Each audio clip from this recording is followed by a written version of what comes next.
অসমত veterinary department আছে। অসমত যিমান গোধন আছে তাৰ বিপৰীতে এই ৰাজ্য চৰকাৰখনে পশু চিকিৎসক নিয়োগ কৰিব পাৰিছেনে নাই? অসমত যিমান গোধন আছে তাৰ বিপৰীতে পশু উপস্বাস্থ্য কেন্দ্ৰ বা পশু চিকিৎসালয় আছেনে নাই? গোধনৰ প্ৰতি বিজেপিয়ে বহুত মৰম দেখায়, ভাল কথা, কিন্তু সেই গোধনক উপযুক্ত চিকিৎসা দিবলৈ, গোধনৰ স্বাস্থ্য ভালে ৰাখিবলৈ আজিৰ তাৰিখত আমাৰ অসমত চিকিৎসালয়ৰ অভাৱ, গো চিকিৎসালয়ৰ অভাৱ, পশু চিকিৎসালয়ৰ অভাৱ, ভেটেনেৰী ডক্টৰৰ অভাৱ, ভেটেনেৰী কৰ্মচাৰীৰ অভাৱ, আৰু এই কথা পবিত্ৰ বিধানসভাত আমি বহুতবাৰ উদঙাই দিছোঁ। গতিকে তেওঁলোকে কেৱল মুখত গোধনৰ প্ৰতি, গোমাতাৰ প্ৰতি মৰম নেদেখুৱাই কাৰ্যক্ষেত্ৰত যাতে গোমাতাক মৰম কৰে, আৰু সেইখিনি কৰিবলৈ যাওঁতে ৰাজ্যখনত যিমান আমাৰ গোধন আছে,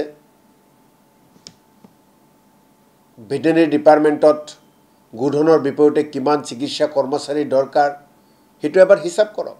মই অসমৰ মাননীয় মুখ্যমন্ত্ৰী ডাঙৰীয়াৰ প্ৰতি প্ৰশ্ন কৰিছোঁ, মই অতুল বৰা ডাঙৰীয়াৰ প্ৰতি প্ৰশ্ন কৰিছোঁ যে অসমত আজিৰ তাৰিখত পশু চিকিৎসা আৰু পশুপালন বিভাগত কিমান চিকিৎসকৰ পদ খালী আছে, কিমান কৰ্মচাৰীৰ পদ খালী আছে, এই কথাখিনি আপোনালোকে ৰাজহুৱা কৰক। আৰু মই নিশ্চিতভাৱে কৈছোঁ যে গোধনৰ বিপৰীতে চিকিৎসক কৰ্মচাৰীৰ যথেষ্ট অভাৱ, পদ খালী আছে।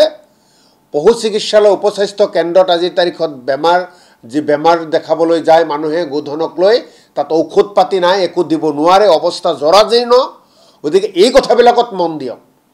গৰুখটিৰ প্ৰকল্পৰ কাৰণে যি গৰু বহিৰাজ্যৰ পৰা অসমলৈ আনিছে, যিমান সংখ্যা তেওঁলোকে কিনাত দেখাইছে, কিন্তু আহি গৰুখটি প্ৰকল্পত সেই গৰুখিনি নাই, তেওঁলোকে হিচাপ দিব নোৱাৰে। যেতিয়া আমাৰ গোহালিৰ পৰা গৰু নাইকিয়া হৈ যায়, ঘৰৰ গৃহস্থই নাজানে, তাৰমানে কোনোবাই চুৰি কৰি লৈ গৈছে। কোনোবাই গৃহস্থই যেতিয়া নাজানে গৰু ক'ত গৈছে, গৰু তাৰ মনে মনে যাব নোৱাৰে ক'তো। আৰু গীৰ্গাই ইমান বেষ্টনীৰ মাজত গৰুখটিৰ প্ৰকল্প ৰাখিছে, পুলিচ তুলিচৰ পহৰা টহৰা দি তেওঁলোকৰ স্বয়ংসেৱক সংঘৰ মানুহৰো তাৰ প্ৰতি নজৰ আছে। গতিকে তাৰ পিছতো গৰু ক'ত গ'ল, গীৰ্গাই ক'ত গ'ল?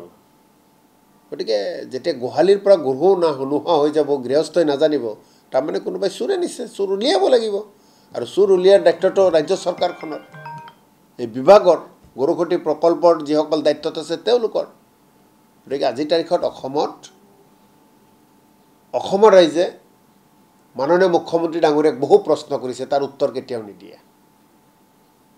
এতিয়া প্ৰায় 40 লাখ নিবনুৱা যুৱক যুৱতীৰ সংস্থাপন কেতিয়া দিব? বয় বস্তুৰ দাম কেতিয়া কমিব? ঔষধৰ দাম কেতিয়া কমিব? আৰু ভেটেনেৰী ডিপাৰ্টমেণ্টত, পশু উপস্বাস্থ্য কেন্দ্ৰ, পশু চিকিৎসালয়ত ডক্টৰ কৰ্মচাৰীৰ অভাৱ কেতিয়া নোহোৱা হ'ব? ঔষধ পাতি গোধনক কেতিয়া বিনামূলীয়াকৈ দিব? যিমান গাখীৰৰ চাহিদা অসমত, সেই চাহিদা কেতিয়া পূৰণ কৰিব অসমৰ গোপালকৰ জৰিয়তে? এইবিলাকৰ উত্তৰ আমি মুখ্যমন্ত্ৰী ডাঙৰীয়াৰ পৰা বিচাৰিছোঁ। যেতিয়া গৰু মৰে বা গৰুৰ বেমাৰত আক্ৰান্ত হয়, তাক চিকিৎসা কৰিব লাগে। কোনো গৰুৰ যেতিয়া বেমাৰ হয় বা গৰু বা কিবা বেমাৰত আক্ৰান্ত হৈ মৰিবলৈ ধৰে বা মৰে, তেতিয়া গৰুক ক'ত লৈ যাব লাগে? ডক্টৰৰ ওচৰত লৈ যাব লাগে, চিকিৎসালয়ত লৈ যাব লাগে। বিধায়কৰ ওচৰত লৈ গ'লে গৰুৰ বেমাৰ ভাল হ'ব নেকি? বিধায়কে কিবা বেমাৰ ভাল কৰাৰ এক্সপাৰ্ট নেকি? গতিকে আজিৰ তাৰিখত এওঁলোকে এনেই গোমাতা বুলি চিঞৰি থাকে, কিন্তু গোমাতাক সেৱা শুশ্ৰূষা কৰিবলৈ ভেটেনেৰী ডিপাৰ্টমেণ্টে যিখিনি ব্যৱস্থা ল'ব লাগে, সেই ব্যৱস্থাখিনি তেওঁলোকে লোৱা নাই।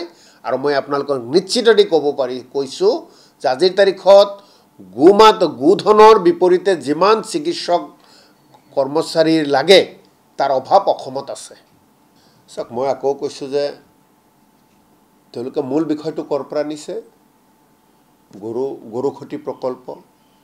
গৰুখটি প্ৰকল্পত গিৰগাই আনিছে তাৰ পৰা গিৰগাই নোহোৱা হৈছে গিৰগাই ক'ত ওলাইছে জয়ন্ত মল্ল বৰুৱাৰ ফাৰ্মত ওলাইছে গিৰগাই ক'ত ওলাইছে সিদ্ধাৰ্থ ভট্টাচাৰ্যৰ নাম ওলাইছে বিজেপিৰ ৰাজ্যিক সভাপতি দিলীপ শইকীয়াৰ নাম ওলাইছে বিজেপিৰ আৰু কেইবাজন বিধায়কৰ নাম ওলাইছে তেওঁলোকৰ নেতাপালি নেতাসকলৰ নাম ওলাইছে আৰু তাৰ পিছতে মুখ্যমন্ত্ৰী ডাঙৰীয়াই মূল বিষয়টো তল পেলাবলৈ বিভিন্ন বিষয়বিলাক আপোনালোকৰ আগত বা মানুহৰ আগত দাঙি ধৰিছে তো আমাৰ প্ৰশ্ন হ'ল যে গিৰগাই বিতৰ্ক সম্পৰ্কত আজিৰ তাৰিখত মুখ্যমন্ত্ৰী ডাঙৰীয়াই স্পষ্টভাৱে কোনো উত্তৰ দিব পৰা নাই পদ্মা হাজৰিকাই যদি এপিনে কৈছে মুখ্যমন্ত্ৰী ডাঙৰীয়াই বেলেগ এটা কথা কৈছে জয়ন্ত মল্ল বৰুৱাই বেলেগ এটা কৈছে দিগন্ত কলিতাই বেলেগ এটা কথা কৈছে আন বিধায়কসকলে বেলেগ এটা কথা কৈছে তা আমাৰ প্ৰশ্ন হ'ল যে গোধনক বা গিৰগাই তেওঁলোকে জানিছিল তাৰ যে বেমাৰ হ'ল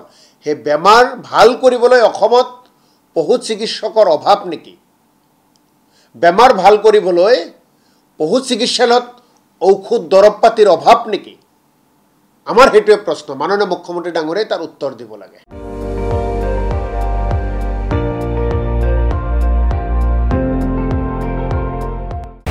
আপুনি চাই আছে ND24 সৰ্বশ্ৰেষ্ঠ নহয় সৰ্বোত্তমৰ দৌৰ